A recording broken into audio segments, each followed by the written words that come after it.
কতই রঙ্গ দেখি দুনিয়ায় ও ভাই রে ভাই, এই গানটার কথা নিশ্চয়ই আপনাদের মনে আছে। হীরক রাজার দেশের যে ছবি, সেই ছবির কথা।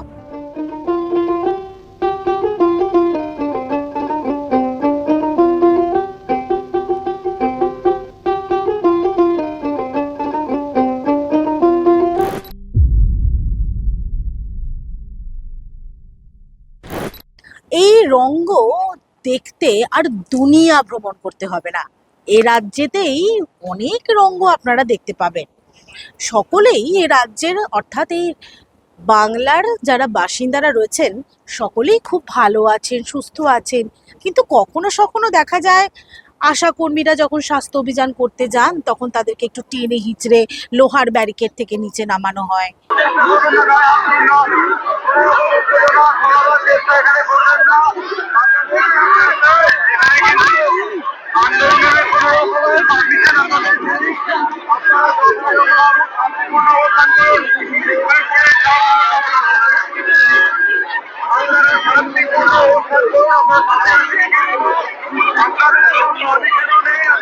কখনো বা আবার আশা কর্মীরা যদি পুলিশের কথা না শোনেন তখন দেখা যায় তাদেরকে হেলমেট খুলে মারতে উদ্যত হচ্ছে পুলিশ কর্মীরা।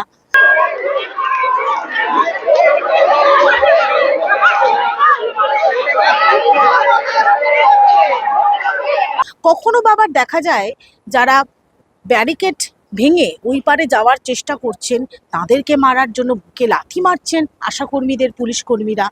কিছুক্ষণ আগে পুলিশ কার্যত রণংদেহী চেহারায় হেলমেট খুলে মারার চেষ্টা, একজন অসুস্থ হয়ে পড়েছেন, তাকে হাসপাতালে নিয়ে যাওয়া হয়েছে। পুলিশের এত ভয়। হ্যাঁ, আমি তো শুনলাম যে একজনের বুকে পুলিশের বুটের লাথি পড়েছে এবং সে গেছে, তাকে হাসপাতালে পাঠানো হয়েছে।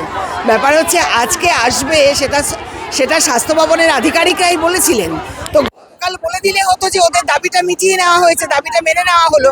এটা কালকে বলে দিলে কেউ আজকে এখানে আসতো না। এবার এরা এখানে এসছে, আগের দিনও দেখা করেছে, ওরা চলে গেছে।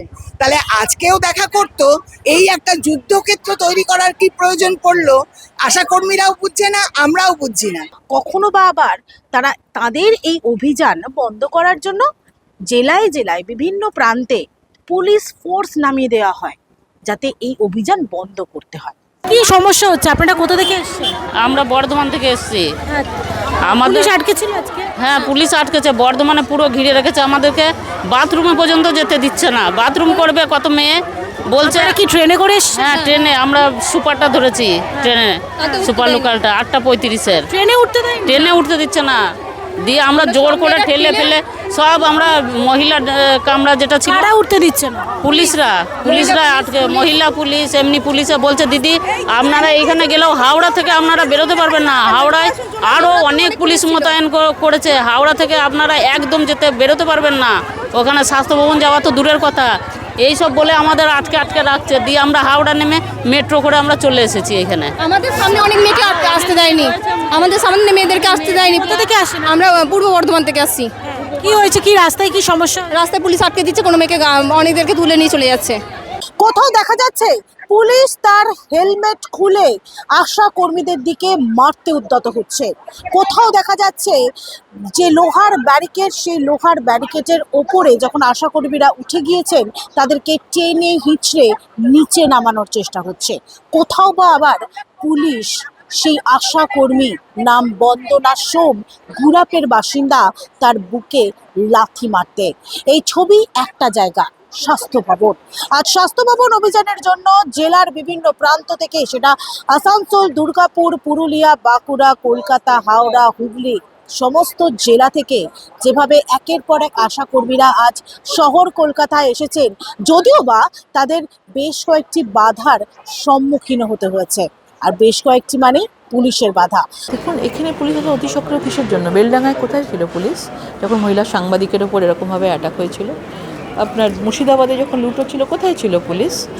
আজকে তারা তাদের অধিকার পাওনার জন্য আজকে এখানে এসছেন। তাদের এটা অধিকার রয়েছে, একটা গণতান্ত্রিক দেশে প্রত্যেকের অধিকার থাকে। সবসময় বিরোধী পক্ষকে কেউ কিছু চাইলে তাকে সঙ্গে সঙ্গে পুলিশ দিয়ে মারধর করা, পুলিশ দিয়ে আটকে দেওয়া, পুলিশ দিয়ে জেলে পড়া, এটা কেন হবে এখানে?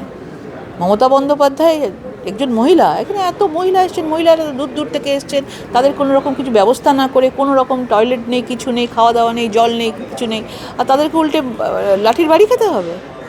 তারা কী অন্যায় করেছে? তারা এসছে তাদের অধিকারের জন্য, 5,000 টাকা যেটা দেওয়া হচ্ছে সেটা বাড়ানোর জন্য। উনি আগেও তো বলতেন, ভোট এলেও তো উনি বলতেন যে আমি বাড়িয়ে দেবো টাকা। তো এতবার ভোট গেল, ভোট এলো, ভোট গেল, তারপরে তো উনি কিছু করেননি। তো ওদের অধিকার আছে এগুলো করার, আমরা সবাই সাথে আছি, কোনো রাজনৈতিকভাবে বলছি, রাজনীতির ওপরে উঠে বলছি। স্টেশন থেকে শুরু করে বাস স্ট্যান্ড থেকে শুরু করে অটো স্ট্যান্ড বিভিন্ন জায়গায় তাদের বাধা দিয়েছেন, কিন্তু সেই সমস্ত পুলিশের বাধাকে অতিক্রম করে যেভাবে কয়েকশো আশা কর্মীরা আজ স্বাস্থ্য ভবনে এসেছেন, কিন্তু স্বাস্থ্য সচিব বা স্বাস্থ্য ভবনের আধিকারিকদের সঙ্গে তারা দেখা করতে পারেননি। তাদের একটাই দাবি ছিল 5,250 টাকা। এই টাকায় কি কোনো মানুষের এক মাসের সংসার চলে? তাদের দাবি ছিল 15,000 টাকা অন্তত তাদের মাসিক বেতন করা হোক। সেই দাবি নিয়ে, সেই আর্তনাদ তারা শোনানোর জন্যই আজ স্বাস্থ্য ভবনে এসেছিলেন। কিন্তু কি হলো? ভাগ্যের সেই পরিহাস, যেখানে দেখা গেল স্বাস্থ্য ভবনের সামনে তাদেরকে লাঞ্ছিত হতে হচ্ছে। কিভাবে? আপনার প্রথমে সেই ছবি দেখে নিন।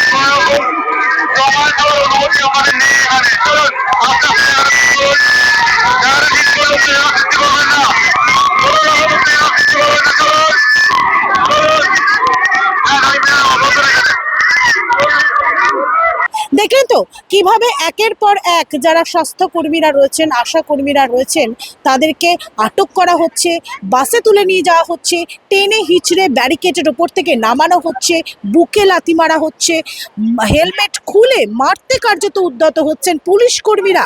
এটা নিয়ে ইতিমধ্যেই প্রশ্ন উঠছে। ভাস্বতী মুখার্জি, যিনি নার্সেস ইউনিটির স্টেট পদে রয়েছেন, তিনিও যেটা জানাচ্ছেন যে বেলডাঙাতে যেভাবে পুলিশকে নিষ্ক্রিয় অবস্থায় দেখা গিয়েছিল প্রায় 30 ঘন্টা, যেখানে রেল লাইন অবরোধ, রেল গেট ভাঙচুর, সাংবাদিক আক্রান্ত, সমস্ত কিছু, বাস ভাঙচুর, কার্যত ধুন্ধুমার পরিস্থিতি দেখা গিয়েছিল, এবং পুলিশ সক্রিয় হতে 30 ঘন্টা সময় নিয়েছে। যারা দিনরাত 24 ঘন্টা খেটে স্বাস্থ্য ব্যবস্থাকে একটা জায়গায় পৌঁছে দেয়, পরিষেবাটা পৌঁছে দেয় মানুষের কাছে, তাদের সঙ্গে এই আচরণ, এটাকে কি বলে? প্রশাসন আর কত নির্লজ্জ হবে? পুলিশের এত কি? পুলিশ কত সময় ডেকে পাওয়া যায় না, আর এদের বাড়ি চলে গেছে, ট্রেনে উঠতে দিচ্ছে না। হ্যাঁ, সেখানে পুলিশ কিছুই করলো না, আর এখানে বাড়ি চলে গেল বিকেল 5টার সময় 20, 25, 30 জন, একজনকে বেরোতে দেবে না বলে। কেন বেরোতে দেবে না? রায়গঞ্জে টিকিট কাটা, রিজার্ভেশন করা, তারা ট্রেনেই উঠতে পারেনি কালকে, আজকে হয়তো কোনোভাবে আসবে। আজকে মেদিনীপুরে, বোলপুরে, পুরুলিয়াতে সব জায়গায় ট্রেনে উঠতে বাধা। কি আমরা স্বাধীন দেশের স্বাধীন নাগরিক না? আমরা, এটা কি পরাধীন ভারতবর্ষ, পরাধীন পশ্চিমবঙ্গ? আন্দোলন যেভাবে শুরু হয়েছে এভাবে আর থামবে না যতক্ষণ না দাবি মিটছে। আমরা নার্সেস ইউনিটে এই আন্দোলনকে 100% সমর্থন করি এবং ওদের পাশে আছি। আচ্ছা, এই যে লোহার ব্যারিকেড করা হয়েছে, এই ব্যারিকেড কার জন্য? যাতে এই আন্দোলনকারীরা না পৌঁছতে পারে সেখানে। এটা এর কোনো মানে হলো? কারা বসে আছে আজকে ঘেরাটোপের মধ্যে? পরিষেবা দেয় কারা? পরিষেবা দেয় তো ওরা। তাহলে তারা রইলো রাস্তায়, আর যারা এখান থেকে বসে শুধু আঙুল চালায়, অঙ্গুলি হেলানো সবটা দেখে, তারা বসে আছে ঘেরাটোপের মধ্যে। লজ্জা করা উচিত, লজ্জা করা উচিত। উইদাউট সিকিউরিটি, খোলা আকাশের নিচে আমরা কাউকে ভয় পাই না, ওরাও পায় না। ওদের এত ভয়টা কিসের? ভয়টা কার থাকে? যে অন্যায় করে। একটা বাচ্চাকে আপনি বকবেন, ও অন্যায় করেছে, দেখবেন ও বলবেন আচ্ছা ঠিক আছে, আর করবো না, আর করবো। তা ও জানে যে অন্যায়টা করেছে, তো স্বাস্থ্য ভবন জানে যে অন্যায়টা হচ্ছে। আর কত নিচে নামবে প্রশাসন আমরা জানি না। 5,250 টাকায় সংসার চলে? ভাবুক তারা, তাদের তো ভাতা বেড়েই চলেছে।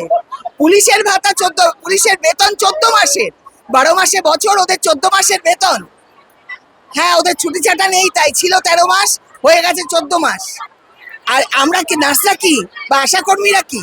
তাহলে কি এই যারা স্বাস্থ্যকর্মীরা রয়েছেন, আশাকর্মীরা রয়েছেন, তারা কি চোর, ডাকাত না দুষ্কৃতী, যার জন্য পুরো গোটা রাজ্যের পুলিশ বাহিনীকেই নামিয়ে দেওয়া হয়েছে মাঠে? প্রশ্নটা আপনাদের জন্য থাকলো। আপনারা এতক্ষণ দেখছিলেন বেঙ্গল লিবার্টি, এবং এই ভিডিওটা যদি ভালো লাগে তাহলে লাইক, কমেন্ট, শেয়ার, সাবস্ক্রাইব করতে ভুলবেন না।